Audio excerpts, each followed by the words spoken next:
thôi em ơi. Kiếp chị nghỉ thai sản có 3 tháng mà quay lại mày da đẹp thế. Thấy da em bây giờ sáng bóng ra hẳn không? Đấy.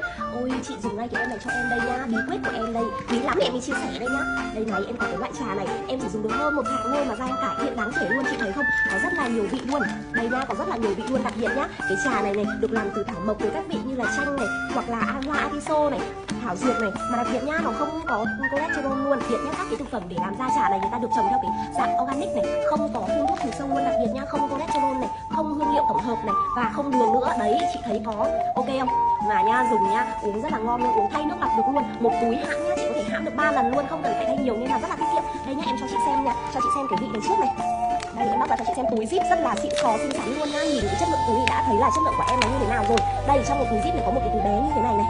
Đây nha, đây, và đặc biệt nhá, đang được miễn ship này. Chị chưa săn được thì săn ngay cho em, săn mỗi vị một túi, săn mỗi vị một túi. Trong mỗi túi này nhá, đây ở trong mỗi túi này có rất là nhiều túi zip nhỏ này.